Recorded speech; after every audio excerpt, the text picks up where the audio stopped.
Pues no hay una única respuesta, yo creo que es una combinación de muchos factores. Pues desde pequeña en mi casa mis padres nos inculcaron que teníamos que ser mujeres profesionales, profesionales e independientes y además tener una carrera en la medida de lo posible relevante. Y yo creo que en mi caso además se dieron otras dos cosas importantes. La primera es que se me daban bien las matemáticas, me gustaba la tecnología y bueno, y eso me encaminaba hacia el mundo de la ingeniería. Y luego el hecho de ser asturiana, en una región en la que tenía una gran tradición industrial y una gran tradición minera, yo creo que se alinearon los planetas y básicamente me decidí por ingeniería de minas. Al principio un poco por intuición, pero luego la verdad que me fascinó. La carrera abre un abanico de oportunidades muy importantes y cuando acabas la carrera tienes que decidir en ese abanico a qué te dedicas. Y bueno, yo además luego hice formación adicional, máster en combustión y energía, máster en gestión, MBA por el IES, y eso yo creo que al final ha definido lo que soy, ingeniero de minas y dedicada al mundo de la energía y al mundo de la gestión. Pues mira, yo creo que la escuela de minas, o por lo menos la escuela de minas que yo conocí en los años 90, era una escuela que estaba diseñada para preparar a un grupo de profesionales de élite. Básicamente la escuela de minas daba cantera no solo al sector energético, sino a los grandes sectores industriales y proporcionaba profesionales tanto a nivel local como a nivel nacional.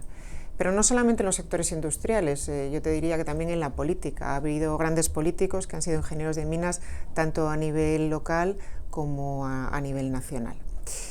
Luego, los mayores recuerdos que yo tengo de la escuela de minas son dos grandes valías. Lo primero, creo que nos ayudaban a pensar, a estructurar la cabeza para resolver problemas complejos, y esto no eran solamente problemas complejos que tenían que ver con el mundo de la ingeniería, sino problemas complejos en general. Y luego la capacidad de resiliencia, la capacidad de alguna manera de adaptarnos de una manera continua al cambio y a aceptar lo que estaba pasando en nuestro entorno a la hora de buscar solución a los problemas. Creo que son los mayores activos con los que yo me he nutrido en mi carrera y creo que es algo con lo que me quedaré el resto de mi vida. Pues mira, no recuerdo tampoco ninguna asignatura así que más me costara. Lo que sí te puedo decir es las que menos me costó. Como te dije en un principio, se me daban bien las matemáticas, se me daba bien la capacidad de pensar y de estructurar cosas, y entonces esas asignaturas eran más fáciles para mí. Todo aquello que tenía que ver con memorizar me costaba más y era un poco el gran reto, ¿no? Pero bueno, yo creo que al final en el consolidado de la escuela te daban muchas asignaturas de pensar, algunas un poco de memorizar, y creo que al final el compendio del programa de ese momento en el tiempo, para los desafíos de ese momento en el tiempo, yo creo que estaba muy bien pensado, y creo que en general la gente de mi promoción con ese programa de estudios, casi todos han tenido un desarrollo profesional interesante. Pues mira, la escuela de minas que yo conocí era una escuela de minas que tenía un portfolio de profesores muy bueno, pero era un portfolio de profesores que además de dedicarse al mundo docente, se dedicaban al mundo industrial, con lo cual había ahí una especie de reciclaje natural entre todo el conocimiento que como catedráticos o como profesores de universidad tenían, con la experiencia industrial que en ese mismo momento aportaban. Por lo tanto, un portfolio de profesores buenos. Si me preguntas por un referente que además yo creo que ha marcado mi carrera a futuro, pues era el profesor que llevaba todo el programa de desarrollo internacional de estudiantes. El profesor que nos impulsaba y que en mi caso me impulsó a participar en un par de becas internacionales, y eso marcó mi carrera. Eso básicamente marcó mi carrera, porque fuera de los conocimientos que adquieres cuando te vas fuera del hecho de que tienes que reforzar tus idiomas, convertirte en una persona un poco más autosuficiente, yo creo que generó en mí una serie de competencias que en ese momento no tenía, y eran competencias que tenían que ver con la flexibilidad, la capacidad de trabajar en otras culturas, la capacidad de conocer otras maneras de pensar y otras maneras de trabajar, la capacidad de trabajar en entornos multiculturales, en entornos internacionales, y eso claramente fue un punto de inflexión en mi carrera. Eso básicamente me preparó para tener carrera internacional y para trabajar en multinacionales. Por tanto, creo que sin duda ha sido la persona que dentro de la Escuela de Minas más marcó mi trayectoria. Pues un día de Loreto hoy es un día complejo, la verdad que puedo decirte que no tengo prácticamente un patrón de día, no tengo un día similar al siguiente, no tengo una semana similar a la siguiente.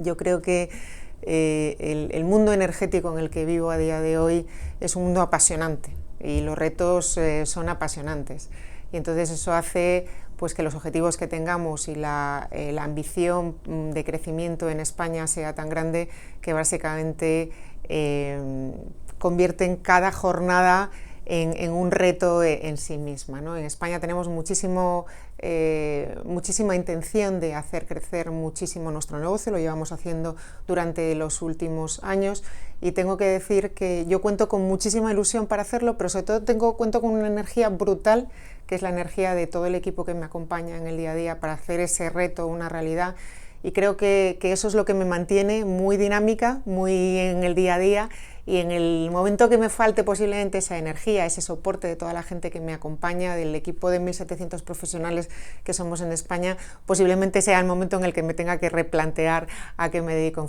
al futuro. Pero hoy en día el reto es tan grande que con muchísima ilusión y ya te digo, cada día distinto. Sí, ha cambiado mucho. Cuando acabas la ingeniería, pues básicamente es una esponja en la que estás intentando aprender y sobre todo coger conocimientos y capitalizar en esos conocimientos, ¿no? A medida que vas teniendo una base de conocimientos profesionales fuera de los adquiridos en la universidad, pues ya empiezas a coger roles de gestión. En mi caso pasé de lo técnico a gestión, y ya durante, pues yo creo que casi los últimos 15 años me he dedicado a gestión, primero como vicepresidenta de trading para el grupo, para Europa, y en los 10 últimos años como consejera delegada para el negocio en España. Cuando te dedicas al mundo de la gestión, pues las competencias son otras. Tiene que ver mucho más con la planificación, tiene que ver mucho más con la visión de equipos, tiene que ver mucho más con la proyección.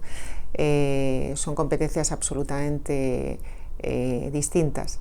Pero si hago un balance de toda mi carrera, creo que lo que soy hoy es gracias a lo que he hecho antes, y creo que de todas esas etapas he conseguido extraer cosas positivas, sobre todo cosas positivas que me han servido para continuar con mi carrera a futuro. Pues mira, es un reto grande, crecer y crecer. Y yo creo que todos los que nos dedicamos a la transición energética a día de hoy prácticamente estamos en ese mismo reto, ¿no? El mercado energético a día de hoy afronta un desafío brutal, es un cambio absolutamente de modelo en el que todos estamos apostando. En el caso de Engie ha hecho una apuesta muy clara por la estrategia, quiere convertirse en líder en la transición energética, y eso significa pues básicamente hacer una transformación brutal de nuestro portfolio, básicamente pasar de tener un portfolio térmico a un portfolio completamente renovable, millones de euros de inversión. En el caso de España, además, queremos ser una apuesta grande dentro de esa transformación del grupo.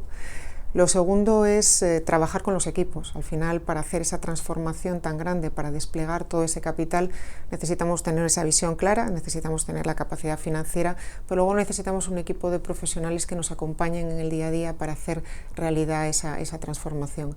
Al final, yo siempre digo que el éxito de un proyecto es el éxito de la gente que lo acompaña, y en el caso de Engie en España, la verdad que tenemos un equipo de profesionales de alta cualificación, muy bien formados y además muy comprometidos con el crecimiento y el éxito sostenible de la compañía.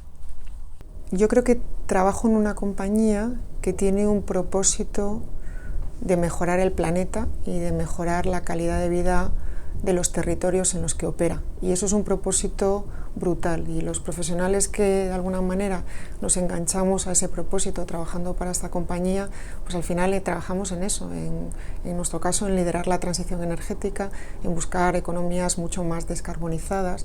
Nosotros tenemos el propósito de llegar a la neutralidad en carbono en el año 2045, y en ese sentido estamos absolutamente comprometidos, desplegando una capacidad de capital brutal. Nosotros estamos creciendo del orden de 4.000 megavatios al año a nivel internacional. Por tanto, te puedes imaginar en renovables, por tanto, te puedes imaginar la cantidad de capital que desplegamos, pero también en España. En España, pues prácticamente en 3 años tenemos una cartera ya de 1.800 megavatios, y nuestra ambición es seguir creciendo hasta llegar a los 3.000 megavatios para el año 2026. Por tanto, estamos creciendo muchísimo, estamos mirando muchísimas operaciones de crecimiento inorgánico, de crecimiento orgánico, y básicamente ese es el foco: crecer, crecer y crecer, y crecer en transición energética.